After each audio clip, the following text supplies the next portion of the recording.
You're listening to the Yin and Yang Show, a marketing and sales conversation with Lindsay Kelly and Brian Signorelli. Strategic and tactical advice about inbound sales and marketing. Hey guys, welcome back to the Yin and Yang Show. Thank you for joining us again this week.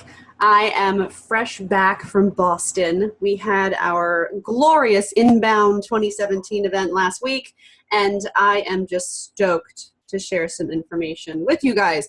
I'm Lindsay Kelly with Prospect Builder, and I am not joined by Brian Signorelli this week. I am going solo this week.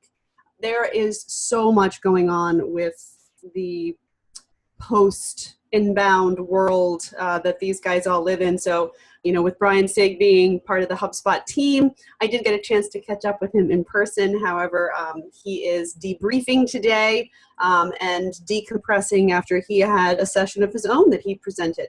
So today I'm actually going to talk about Inbound 2017. And the reason that I'm going to do that is because I want to tell you about all of the enhancements that they told us about. Like, we partners have kind of known about it for a while. We get a lot of inside scoop before most of the rest of the Hub community receives it, so we feel quite special. But we knew this was coming, and there are some things that I wanted to share that I'm most excited about. While there are quite a lot of improvements and enhancements that have been done over the course of this past year, there are 5 in particular that I want to talk about quickly today, just to kind of let you guys know like how HubSpot is evolving, what they're doing to keep us all relevant from a sales, marketing, and now sort of customer experience perspective. They're really closing the loop on a lot of the things that they are offering from a complete journey for someone who comes into your organization. So not just somebody looking to research and become a prospect and become a customer, but then continuing that final delight phase. So we, obviously the inbound methodology we always talk about: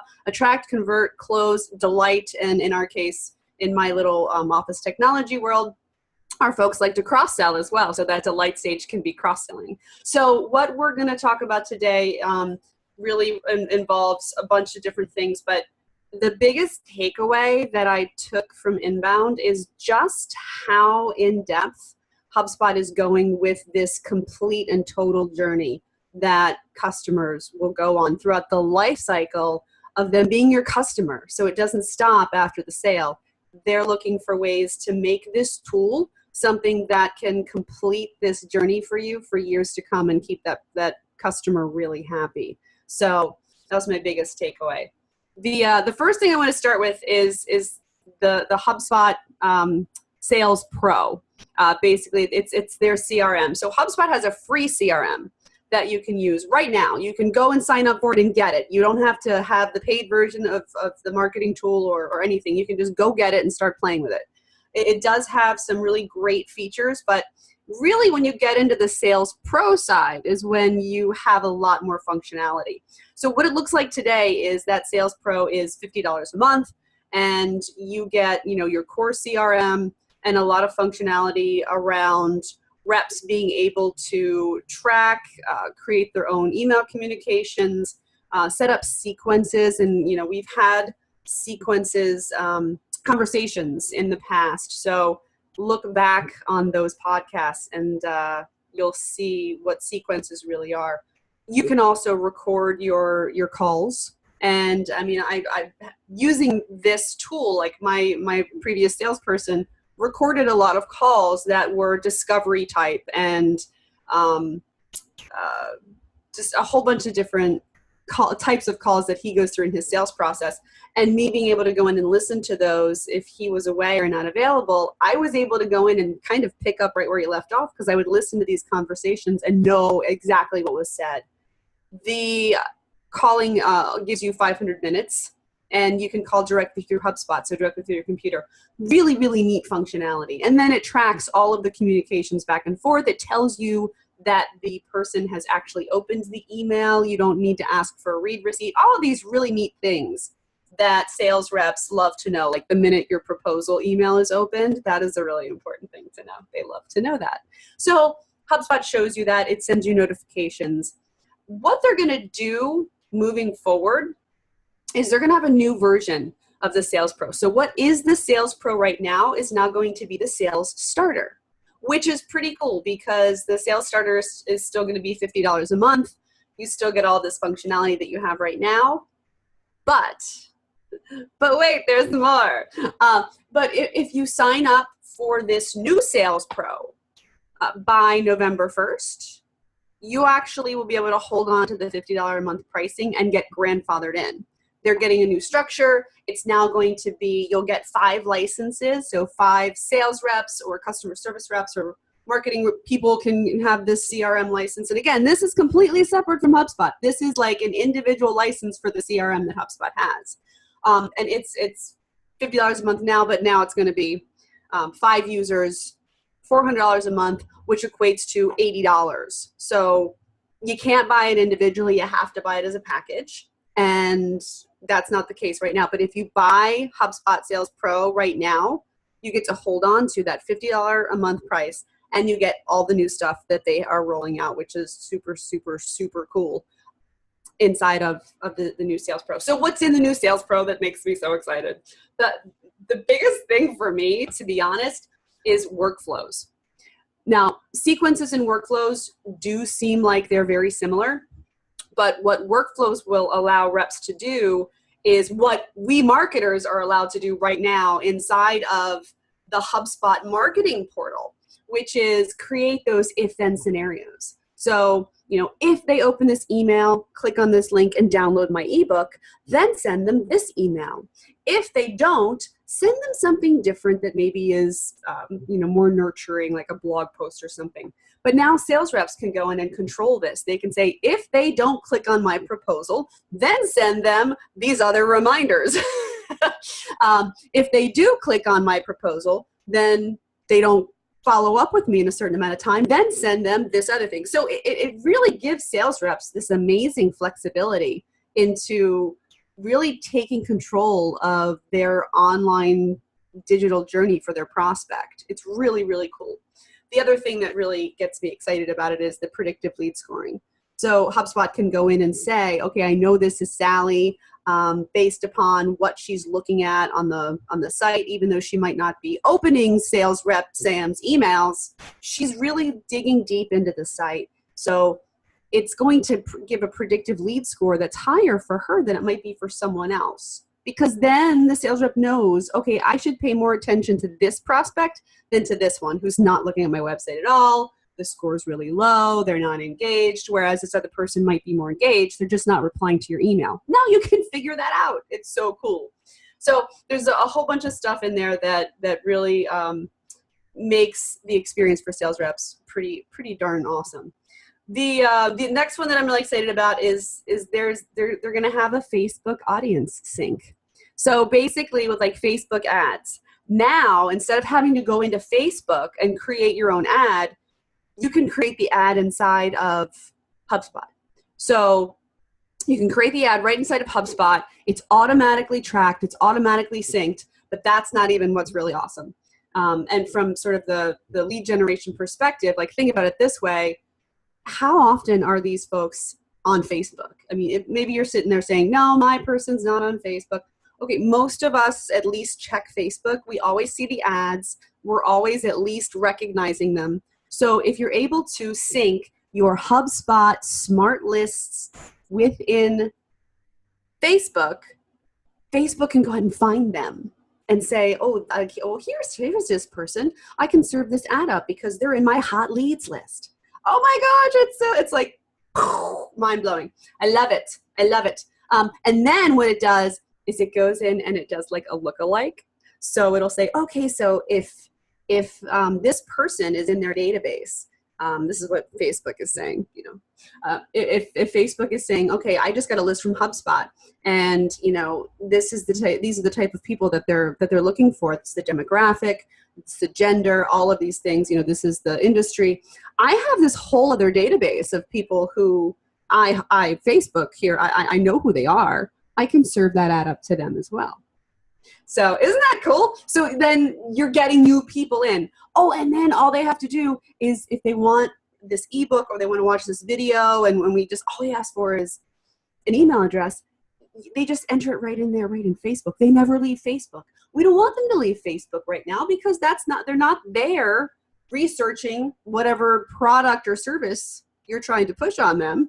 They're not researching it right now, but if it's something that's interesting, they don't have to leave Facebook. They can just enter their information in right there. Super, super awesome.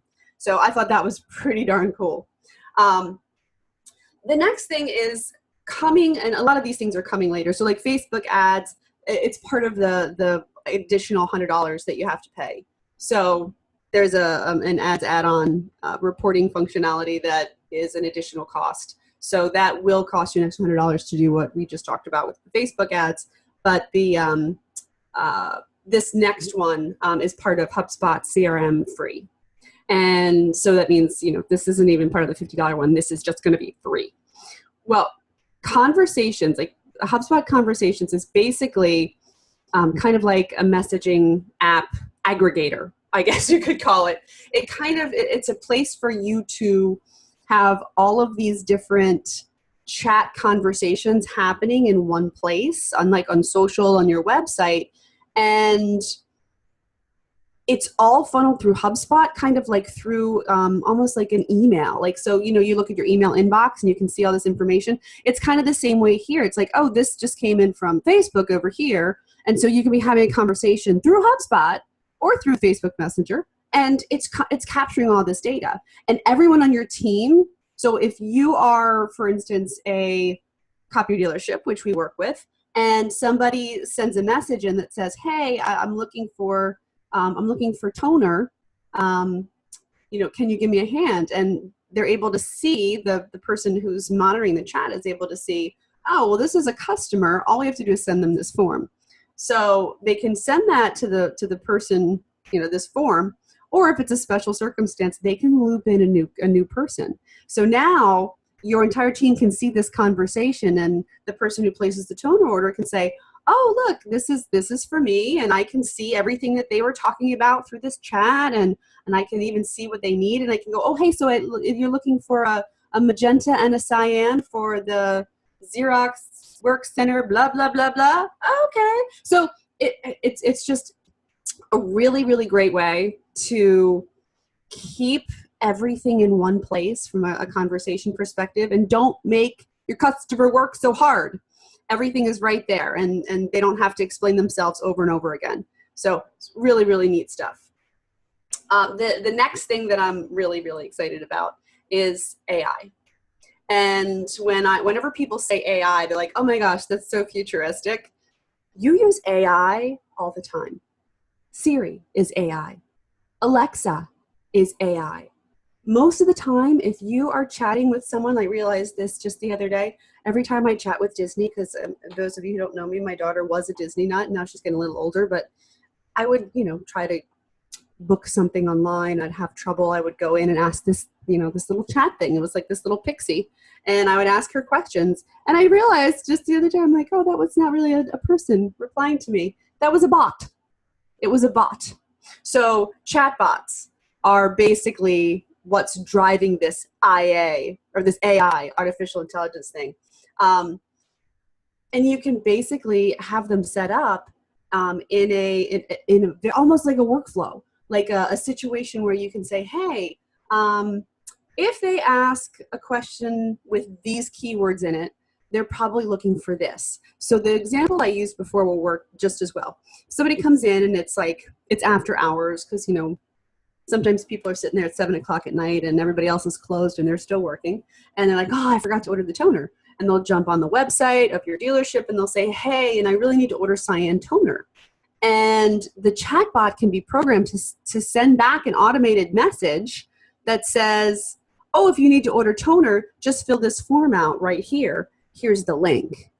And if they ask another question, so on and so forth. So, it's a really neat way to be able to converse with your customer and have automated answers already set up. And you still feel like you're having a conversation with a real person, even though it's a bot. Sometimes I know that Siri is a bot. I know that Alexa is a bot. I ask Alexa questions all the time. But it's more human because I'm physically using my voice to ask these questions. It's the same when you're chatting online. You feel like you're you're just texting with someone or Facebook messaging. That messengering, is that a word? Facebook messaging someone, and it's a bot getting back to you, but you're getting the answers that you want. So I thought that was pretty cool too. And all of that's coming in 2018 as well. So yeah, so HubSpot conversations and the AI all kind of go together. But the reason AI is such a big deal for HubSpot, they acquired Motion.ai, and it's going to be a really, really beneficial partnership for them. Again, AI is in its infancy, and what these bots are able to do is pretty simplistic, pretty easy, but it's going to get more and more and more sophisticated. And it's really, think about how you buy. Like, isn't it much easier? Like, you really don't want to talk to a salesperson right up front. You're doing your research, but you have a question you can't find the answer to, and this little chat pops up on the bottom, and you can ask it a question.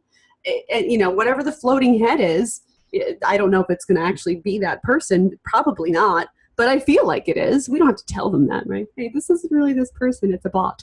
But it's a really, really interesting element to sales and marketing's future. Let's put it that way, and to customer service. So, and the last thing that I'm super excited about, if you've talked to HubSpot, if you've talked to a HubSpot partner, like us, like Prospect Builder, we typically recommend like the HubSpot COS, content optimization system, which is basically a CMS, content management system. It's basically like what your website is built on, so that you can go behind the scenes in the CMS and change the content or change a picture or whatever it is. It's a template, some like WordPress is a CMS. And HubSpot realized the error of its ways. It used to call its system the COS, and now it's like, yeah, we're a HubSpot CMS. We're just going to throw this whole COS thing out the window. We're CMS. We get it. We heard you. It sounds strange. So it's now HubSpot CMS. But the web evolves like faster than we can keep up, and so HubSpot is constantly, and so are WordPress and Drupal, always trying to make the most efficient adjustments that they possibly can to keep up with the speed of what we as consumers want. I mean, if you're waiting more than 5 seconds for a page to load, you're like, oh, I'm so done. You hit the back button, and it takes too long to load. So all these things that are focused on the experience that you have as a customer online and then doing your research are very important to HubSpot. And so some of the advancements that they have made to the CMS make it faster, more stable, and more secure. And they did an independent study, which I thought was very good of them. And they found that the HubSpot CMS is 2 times faster than the average North American CMS. So that could be, Drupal, WordPress, whatever it is. And they have found that they now have recently a 20% load time decrease. So it's not taking as long for the pages to load. So if you're designing on the HubSpot CMS now, pages come up so much faster. And you really want to watch that because Google looks at that, like, how long is it going to take my user who is, my world, I want them to be happy. How long are they going to have to wait to get to the information that is on this page? So not only do you have to worry about, do you have the right elements of conversation happening here about this particular topic? You also have to worry about how fast things load, how large your images are. All of these things play into Google, and it's a lot to keep up with. So HubSpot's helping us by making sure that they are serving up this content super fast. The other thing is, now when you go to a website, Google wants to see the SSL. They want to make sure that the site is certified secure. So you'll see HTTPS ... / or colon / all that good stuff, instead of just HTTP. So HTTPS says that it's a secure site to Google. And I mean, I am no Google SEO expert. I have friends on my team who are, but that's something that is going to get more and more and more important as we continue to become a more digital world, and we need our data to be secure. So that's a huge thing. And so moving forward, HubSpot is going to make SSL standard on all of its websites. So if you sign up for HubSpot and you decide to move to their CMS, you will now automatically have that SSL. So your site will be more secure. And one of the big like ding, ding, ding moments, as silly as this sounds, people love native site search. So if you go to any website and there isn't a little search bar up top, sometimes it can be frustrating because you're like, oh, I know it's on this site. I've seen it before. Let me just search it here. So now there will be native site search on all of the HubSpot CMS websites. There's a module that we as partners or designers or anyone can go in and grab and put it right there on your website. So that's really, really exciting. There is another one that I'm more excited about than any of the other ones. And I'm not going to talk about it today because I'm going to bring a guest on. So either next week or the week after, we're going to have a guest on the show. We're going to talk about pillar content. We're going to talk about the content strategy tool that HubSpot has been working on since last year, that they rolled out to us just a few months, or actually a couple months ago, and we've all been playing with it. We've been doing some work for our customers on it, but it's a great way to get your pages found and build authority for some of these pillar pages, like copiers and printers or document management, whatever your main focus is. So with that said, I will leave you on edge as to whether or not it will be next week or the week after. But folks, thank you so much for joining us this week. I missed my SIG. I feel so lonely here, like I'm talking to myself, but I do appreciate your ears. I know that time is valuable. And so we're always pleased when you join us for the Yin and Yang Show. Please hop over into iTunes and give us a 5-star rating if you like us. If you don't like us, please don't go over there. No, I'm kidding. But thanks for listening. You can find me at LV Kelly with an EY. And folks, until next time, keep the conversation going and keep talking. You've been listening to the Yin and Yang Show, a marketing and sales conversation with Lindsay Kelly and Brian Signorelli. Join us online at yinandyang.fm.